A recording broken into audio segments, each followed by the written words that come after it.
Hello दोस्तों, आज हम लोग डिस्कस करने वाले हैं वाह्य चुंबकीय क्षेत्र में चुंबकीय द्विध्रुव की स्थिति ऊर्जा कितनी होती है। यानी कहने का मतलब यह है कि अगर कोई चुंबकीय क्षेत्र है, उस चुंबकीय क्षेत्र में हम कोई चुंबकीय द्विध्रुव रखते हैं तो क्या होता है कि चुंबकीय द्विध्रुव पर चुंबकीय क्षेत्र की वजह से क्या होता है, एक बल लगता है और वो चुंबकीय क्षेत्र उस चुंबकीय द्विध्रुव को अपने दिशा में लाने का प्रयास करता है और हम उसको अपने हिसाब से रखना चाहते हैं। तो उस फोर्स के अगेंस्ट हमको क्या करना पड़ता है, कुछ वर्क करना पड़ता है और जो वर्क करना पड़ता है वही वर्क जो है उस चुंबकीय द्विध्रुव की स्थितिज ऊर्जा होती है। कहाँ पर? बाह्य चुंबकीय क्षेत्र में। जैसे मान लीजिए ये हमारा एक समान चुंबकीय क्षेत्र भी है, इसमें हम कोई चुंबकीय द्विध्रुव, ये हमारा चुंबकीय द्विध्रुव है, इसको हम इस तरीके से रखना चाहते हैं। इसको हम क्या करते हैं, इस तरीके से रखना चाहते हैं। तो अब इस चुंबकीय क्षेत्र की वजह से इसके ध्रुवों पर एक बल लगेगा, एक बल इधर, एक बल इधर, ठीक है। अब ये बल क्या करेगा, ये बल इस चुंबकीय द्विध्रुव को ऐसे रोटेट करके अपनी डायरेक्शन में लाने का प्रयास कर रहा है, लेकिन हम इसको इस तरीके से रखे हुए हैं। तो इस चुंबकीय क्षेत्र के अगेंस्ट हमको क्या करना पड़ रहा है, थोड़ा सा वर्क करना पड़ रहा है। यही वर्क इसमें चुंबकीय द्विध्रुव में ऊर्जा के रूप में क्या हो जाता है, स्टोर हो जाता है, ठीक है। तो मान लेते हैं ये जो चुंबकीय द्विध्रुव है, इसका चुंबकीय आघूर्ण कितना है, m है। आघूर्ण चुंबकीय m है, ठीक है। और चुंबकीय क्षेत्र की तीव्रता कितनी है, b है। b चुंबकीय क्षेत्र की तीव्रता है, लिख देता हूँ, चुंबकीय क्षेत्र b है और आघूर्ण कितना है, m है। तो टाउ बराबर, और इसको हमने कितने एंगल पर रखा, थीटा एंगल पर रखा, तो टाउ बराबर क्या होता है, M B sine theta. Tau बराबर होता है एम बी साइन थीटा। अब इसको क्या कर रहे हैं, अगर इसको हम रोटेट भी करते हैं तो रोटेट करने में भी हमको थोड़ा बहुत वर्क करना पड़ता है। तो मान लेते हैं द्विध्रुव की जिस स्थिति में है, इस स्थिति से एक छोटा सा विस्थापन लेते हैं डी थीटा। तो उस छोटे से विस्थापन डी थीटा को घुमाने में कितना कार्य करना पड़ रहा है वो हम कैलकुलेट करते हैं। पहले किया गया कार्य भी हमारा स्मॉल होगा, डी डब्ल्यू बराबर क्या हो जाएगा, टाउ इंटू, यानी कहने का मतलब कोई एक बल और टाउ ही उस पर बल आघूर्ण का काम कर रहा है, tau into d theta. Tau की वैल्यू रख दी क्वेश्चन नंबर 1 से, M B sine theta d theta, ठीक है, M B sine theta d theta. अब द्विध्रुव को मान लेते हैं इनिशियल थीटा 1 से थीटा 2 घुमाया जाता है। तब द्विध्रुव को थीटा 1 से थीटा 2 घुमाने में किया गया कार्य कितना हो जाएगा, किया गया कार्य इसी को W हो जाएगा, ठीक है। इंटीग्रेशन आप थीटा 1 से घुमा रहे हैं कहाँ, थीटा 2, डी डब्ल्यू की वैल्यू रखो। डी डब्ल्यू की वैल्यू हमारी कितनी है, M B sine theta d theta, ठीक है। जो चीज़ें कांस्टेंट है उसको बाहर ले लो, एम बी कांस्टेंट है उसको बाहर ले लिया, एम बी कांस्टेंट है, अंदर रह गया theta 1 theta 2 sign theta d theta. और साइन थीटा का इंटीग्रेशन जो होता है माइनस कॉस थीटा, क्या होता है, माइनस कॉस थीटा, थीटा 1 से थीटा 2। तो पहले रखी जाती है अपर लिमिट, तो अपर लिमिट हमारी है कितना, थीटा 2।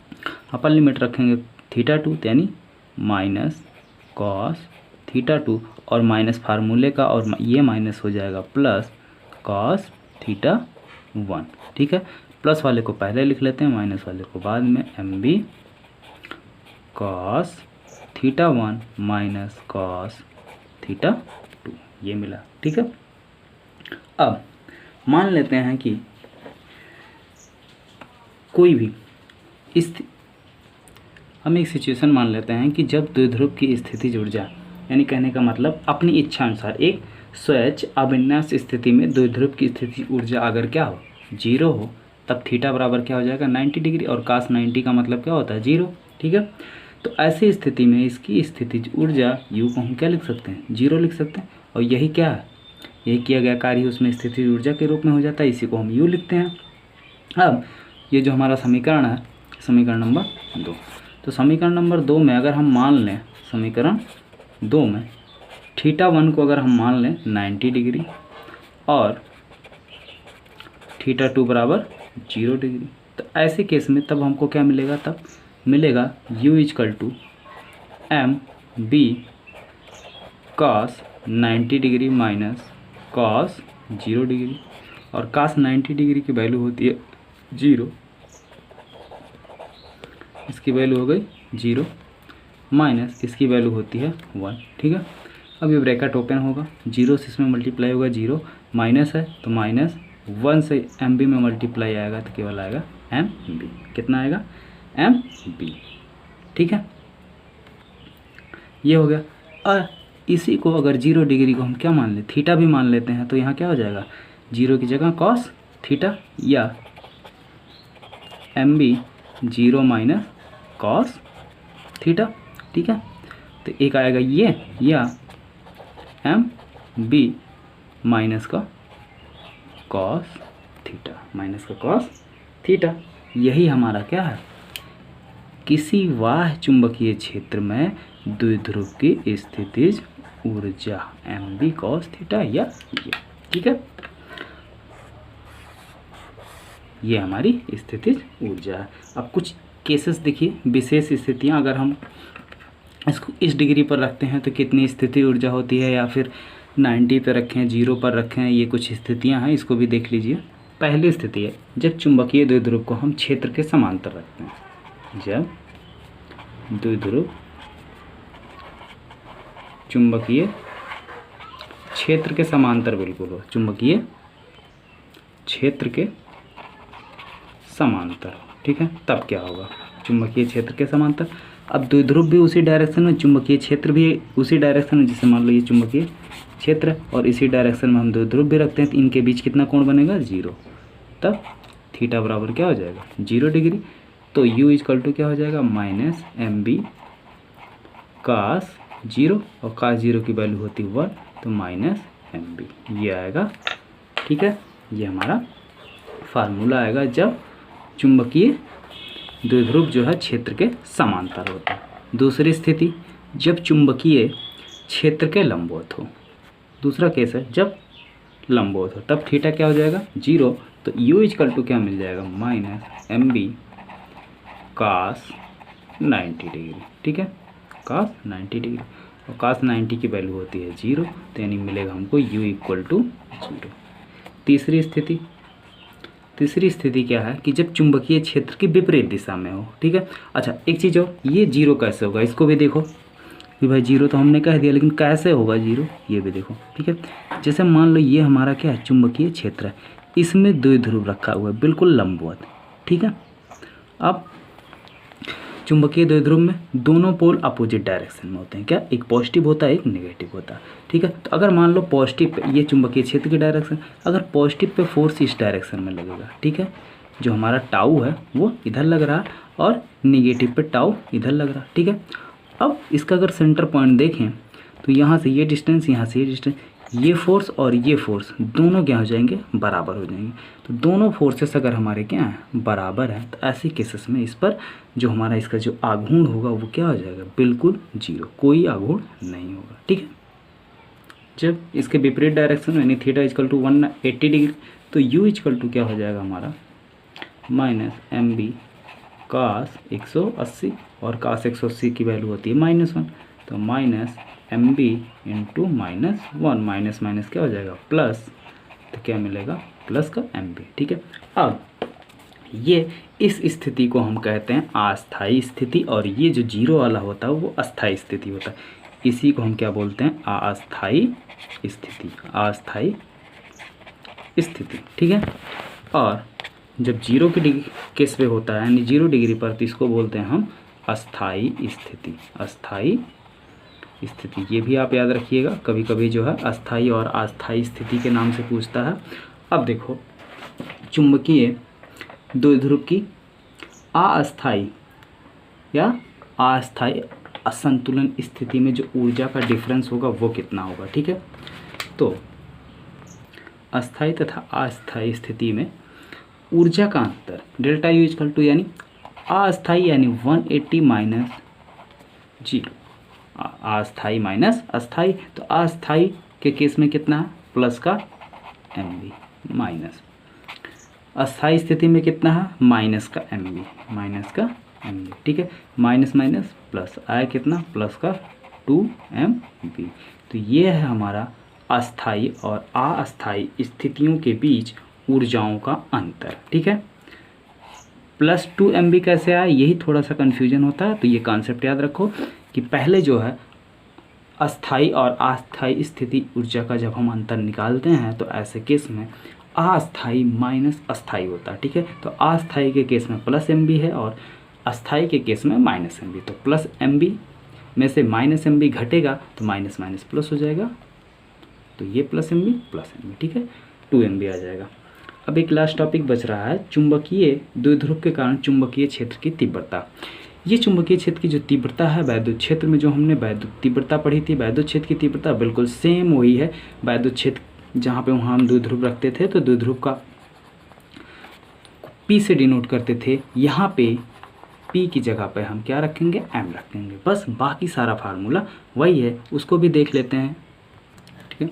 अब इसमें क्या है कि वैद्युत क्षेत्र की तीव्रता और चुंबकीय क्षेत्र की तीव्रता में फ़र्क क्या है कि अगर हम चुंबकीय क्षेत्र की तीव्रता निकालेंगे तो उसको किससे डिनोट करेंगे B से, और वैद्युत क्षेत्र की तीव्रता जब निकालेंगे तो उसको डिनोट करेंगे E से।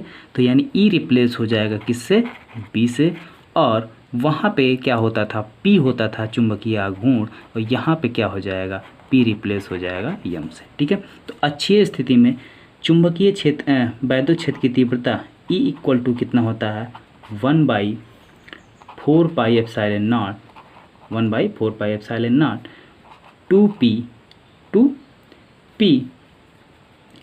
r बटे में r square minus l square का होल स्क्वायर, यही फार्मूला होता है। और एक चीज़ और होगा, ये हमारा रिप्लेस हो जाएगा म्यू नॉट अपान 4 पाई से, ठीक है।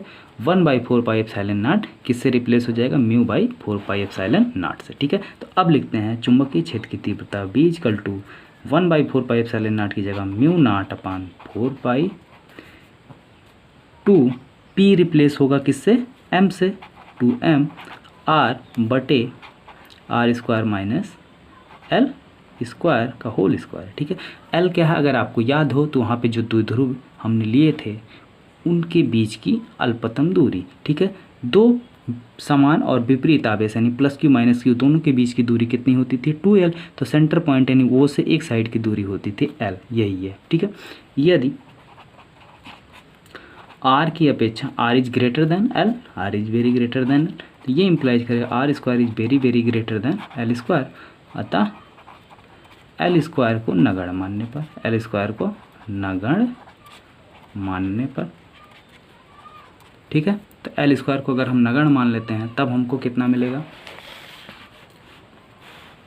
2m चुंबकीय क्षेत्र की तीव्रता B equal to mu nought by 4 pi 2m r by r square और स्क्वायर, ठीक है। क्योंकि माइनस l स्क्वायर भी था तो l की जगह 0 हो गया तो स्क्वायर 4 हो गया, ये हो जाएगा mu nought by 4 pi 2m r by r power 4। तो एक r से एक r कैंसिल हो जाएगा तो आएगा कितना mu nought by 4 pi 2m by r cube. ये हमारी चुंबकीय क्षेत्र की तीव्रता होगी कौन से केस में, अच्छी स्थिति में, ठीक है। तो अच्छी स्थिति का हो गया। अब बात करते हैं निरक्षीय स्थिति का, क्लियर नहीं दिख रहा, अब दिखने लगा, ठीक है। ये हो गई अच्छी स्थिति। अब बात करते हैं निरक्षीय स्थिति की। निरक्षीय स्थिति में चुंबक वैद्युत क्षेत्र की तीव्रता E इक्वल टू कितनी होती है 1/4 pi epsilon not PR into r square minus l square, ठीक है, यही होता है। अब चुंबक, क्योंकि हमें चुंबकीय क्षेत्र की तीव्रता चाहिए B, यानी E रिप्लेस हुआ B से, और 1/4 पाई एप्सिलॉन नॉट किससे रिप्लेस हो जाएगा म्यू नॉट बाई 4 पाई से, P की जगह आ जाएगा m r square minus l square का होल स्क्वायर, ठीक है। अब क्या है यहाँ पे नीचे जो है R square minus L square की पावर 3/2 होती है। और पावर 3/2 कैसे होती है, क्योंकि ये हमारा जो है द्विध्रुव होता था, अच्छी निरक्षीय का मतलब होता था ये, ठीक है। ये डिस्टेंस होती थी आर, ये आर होता था, ये एल होता था, हमको ये डिस्टेंस मिलती थी। तो ये डिस्टेंस मिलती थी R square minus R square plus L square, R square plus L square, ठीक है, का अंडर रूट यानी पावर 3/2। ओके, ये हमको मिलता था। चूँकि आर की अपेक्षा ये एल क्या हमारा स्मॉल है, यानी R is greater than L, implies करेगा R square is very very greater than L square, अतः एल स्क्वायर को नगण्य मानने पर, ठीक है, एल स्क्वायर को नगण्य मानने पर कितना हो जाएगा, b equal to mu nought by 4 m by R square plus L square को नगण्य मान लिए गए थे, यानी 0 की पावर 3/2। ये आ जाएगा mu nought by 4 mu nought by 4 m by R square into power 3/2। 2 से 2 कैंसिल हो जाएगा, बचेगा क्या हमारे पास, mu not upon 4 m by R Q. ये है निरक्षीय स्थिति में चुंबकीय क्षेत्र की तीव्रता का फार्मूला, ठीक है। तो ये फार्मूला भी बिल्कुल ठीक हमारी वैद्युत क्षेत्र तीव्रता की तरीके से, तो फर्क सिर्फ इतना है, वैद्युत क्षेत्र की तीव्रता में हम ये लिखते थे वो जैसे कि ऊपर लिखा हुआ है, और m की जगह पे p आता था, ठीक है। तो ये टॉपिक कंप्लीट हो गया, मिलते हैं नेक्स्ट वीडियो में।